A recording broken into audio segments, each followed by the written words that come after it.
እንደምን አላችሁ? የሚገርም ዜና ነው ይዤላችሁ የመጣሁት። እንግዲህ ጉንፋኑ ተሽሎናል፣ ትንሽ ይቀረናል። አሁን የሚገርም ዜና ነው ማቀርብላችሁ ስለ ኢራን። ተአምረኛ የሆነ ዜና ነው። ያው እንደተለመደው ኢራን እንዲህ ትሆናለች ምን ትሆናለች ብዬ የማቀርብላችሁ ነገር የለም። እንዴት አድርጋ ይሄንን ጦርነት እንደምትጨርሰው ነው የምነግራችሁ። በተለይ ትራምፕ ከሮማው ፖፕ ሊዮ 14ተኛ ጋር የገባው እሰጥ አገባ በዚህ ጦርነት ላይ ምን ያህል አደጋ እንደፈጠረበት በሚድተርምም ላይ ምን ያህል ችግር እንደሚፈጥርበት እና ከፍተኛ ስጋትም እንደሆነበት የመሳሰሉ ነገር በደንብ ነግራችኋለሁ። በደንብ እናያለን። ነገ ዛሬ አብይ አህመድ ላይ የሚደግፈውና የማልደግፈውን ነገር ነው የምነግራችሁ። ከትላንትና ወዲያ ሁለቱንም ክፍል ቃለመጠይቁን ከኤርትራ አንጻር ያቀረበውን ነገርንም አይቻለሁ። የጠበቅኩት ነገር ነበር፣ እንደጠበቅኩት አይደለም። እና ከዚህ በፊት የምናገረው እንደነበረው እንግዲህ እኔ በኤርትራ ጉዳይ እንደምታውቁት ኤርትራን ማስመለስ የኤርትራን ግዛት ማስመለስ የሚባል እንጂ ኤርትራ የምትባል ሀገር አሰብ የሚባል ምናምን የሚባል ነገር የሌላ ሀገር ንብረት አድርጌ አላምንምም አልቀበልምም።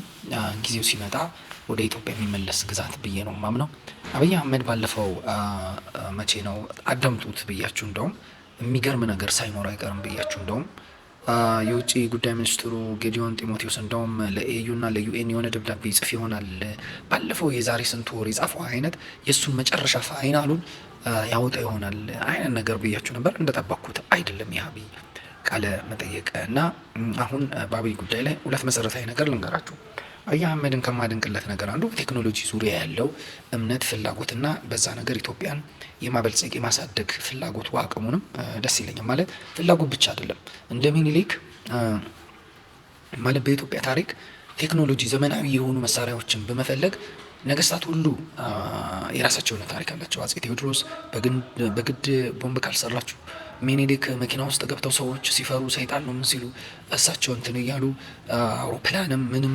አብይ አህመድ ደግሞ ከዛ የተለየው እሱ ራሱ ሰው አይነት ነው እና ቴክኖሎጂ ላይ ያለው ፍቅር ክብርም በዚህ ነገር ኢትዮጵያን ለማሳደግ የሚያደርገው ጥረት በጣም የሚያስቀና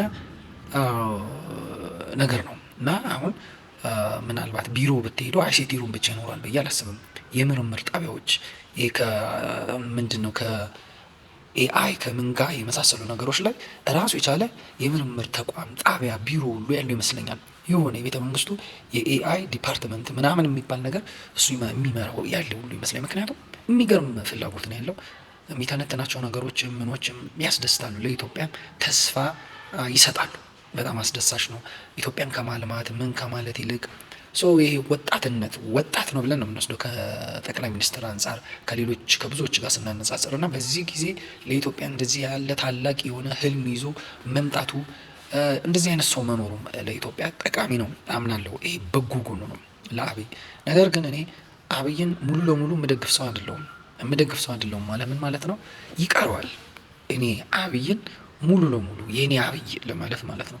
በህገ መንግስት ዙሪያ ያለው ክፍተት እንዳለ ሆኖ ምናልባት ከምርጫ በኋላ ይስተካከል ይሆናል ብዬ ስለማስብ አሁን በዛ ጉዳይ ላይ ምንም የምናገረው ነገር አይኖረኝም። በህገ መንግስት ይሄን ህገ መንግስት ይዞ እስከ መጨረሻ አብይ የጸናች የበለጸገች ጠንካራ ኢትዮጵያ ያቆያል፣ ያቆማል፣ ያጸናል የሚል እምነት የለኝም። አሁን ባለው አቋምና የሆነ የበራለት ሰው ነው ወይ ብዬ ባስብ አዎ ብዬ ካሰብኩኝ እሱ ይሄን ህገ መንግስት ካልቀየረ አይደለም እላለሁ ማለት ነው። የሆነ ቀን እጠብቃለሁ። ነገር ግን በግልጽና ይሄ ወሳኝ ጊዜን ካለመጠቀም አንጻር ግን ከፍተኛው ክፍተቱ ምንድን ነው? በባህር በር በአሰብ በኤርትራ ጉዳይ የያዘው አቋም ነው።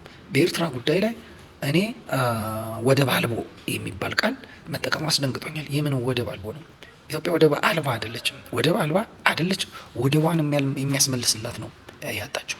ኤርትራ የምትባል ሀገርን የሆነ ቦታ ላይ አስቀምጦ ወይንም የአልጀርስን ስምምነት ያስቀመጠው ድንበር አይነት ይዞ ጭንቅላት ላይ ስሎ እንደዚህ ነው ወይ? እንዴት ምን ማለት ነው? እንድል አድርጎኛል። ገብቷቸዋል። እና አሁን ባለው ሁኔታ አብይ አህመድ ማለት ነው ከወደብ አንጻር ጅቡቲም ላይ ሄዶ ይጠይቅ፣ ሶማሌላንድም ላይ ሶማሌ ሞቃዲሾም ላይ ኤርትራም ላይ ቢጠይቅ እሱ የሚፈልገው አሁን ከሚናገረው ንግግር አንጻር የባህር በር ነው። በቃ ዝም ብለን ከባህሩ ጋር መገናኘት እንፈልጋለን። እንዲያው እናንተ በዙሪያችን ያላችሁ ሀገሮች ህዝባችሁ አነስተኛ ነው፣ እኛ 130 ምናምን ሚሊዮን ህዝብ አለን። እንዲያው ክፋት ካላደረባችሁ፣ ምቀኝነት ካልያዛችሁ እኛ ከየሆነ የምንሰጣችሁ መሬትም የሆነ ነገር እንስጣችሁና እናንተ ደግሞ የሆነ ኮሪደር ወደብ ስጡን፣ መግቢያ መውጫ ስጡን፣ የባህር በር ስጡን፣ እኛ በባለቤትነት የምናስተዳድረው አንዳችሁ ውስጥ ፈቃደኛ ሆናችሁ ነው ብሎ ምንድን ነው ቤጊንግ ነው እንጂ ክሌሚንግ አይደለም። ገባችሁ? እኔ ክሌም የሚያደርግ መሪ ነው በዚህ ጉዳይ ላይ የምፈልገው። ክሌም ኤርትራ የኛ ናት ማለት ወራሪ እንዳንባል ብሎ የሚሰጋ ይመስለኛል። የሆነ ምንድን ነው ኤክስፓንሽን አይነት ነገር ነው ብሎ ያስቡናል ሌሎች የሚል እንትን ያለው ይመስለኛል። እና ክሌም አያደርግም፣ አብይ ክሌም አያደርግም። ሶ ይሄ የቆየው የአሰብን እናስመልሳለን ኤርትራን እንዲህ ህጋዊ አይደለችም የሚለውን ጥያቄ የሚያራምድ አይደለም አብይ። ብልጽግና እንደ ብልጽግና ራሱ የሰራው የሆነ ፕሮፖዛል አለ። ያ ፕሮፖዛል ምንድን ነው? በየትም ይሁን በሱዳን በሱዳንም ይሁን ከተገኘ በሞቃዲሾ ሶማሌም ይሁን በሶማሌላንድም ይሁን በጅቡቲም ይሁን በኤርትራ በኩል ክፈቱልንና የእናንተ ነው አሁን ሉዓላዊ ግዛታችሁ ነው፣ ግን ከኛ የሆነ ነገር ሰጥቶ በመቀበል የሆነ ነገር እንስጣችሁና ለእኛም መውጫ ሰጡ የሚል አዲስ ጥያቄ ነው አሁን ካየሁት ከሱ ንግግር ማለት ነው። እኔ እዚህ ደጋፊ አይደለሁም በእውነት ለመናገር። እኔ ብዙ ጊዜ እናገራለሁ፣ እንደ ትራምፕ አይነት እላቸዋለሁ። ትራምፕ ቆሽት የሚያሳርብ ህገወጥ የሆነ ሞራል የሌለው ምን የሌለው መሪ ነው። የራሱ ባልሆነ ነገር የኔ ብሎ የሚጨፍር በግድ የሌላውን ለመዝረፍ የሚፈልግ ሰው ነው። አውቃለሁ፣ ትክክል አይደለም። ከኢትዮጵያ አንጻር ግን አብይ አህመድ የትራምፕ አይነት ማይንድ ሴት ቢኖረው ኖሮ የሌላን አይደለም የሚወራው፣ የሌላን አይደለም የሚወስደው።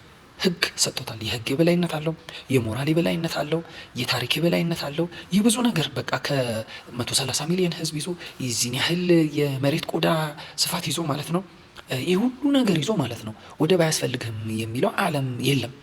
ጀርመን በሉ ፈረንሳይ በሉ ምን በሉ ኢትዮጵያ የባህር በር ወይንም አክሰስ እንዲኖራት ይፈልጋል። ግን በልመና እንዴት ብለው ነው የሚደግፉት?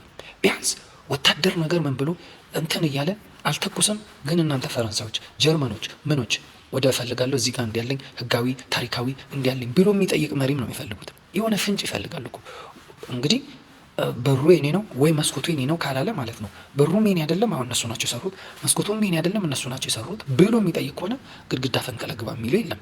እና የአብይ አጠያየቅ መንገድ አሁን ተገልጾልኛል። ከዚህ በፊትም እጠራጠረው ነበር። እኔ እዛ ደጋፊ አይደለሁም። ማስተካከል አለበት ብዬ አስባለሁ። ህዝብ ተጽዕኖ መፍጠር አለበት። ጥያቄያችን ሁላችንም ማንሳት አለብን። በየቦታው የኤርትራ የአሰብ ጉዳይ የሚመለከቱ ተቋማት፣ ክበቦች መቋቋም አለባቸው። እንናገራለን፣ እመልሳለሁ፣ ብዙ እናወራለን።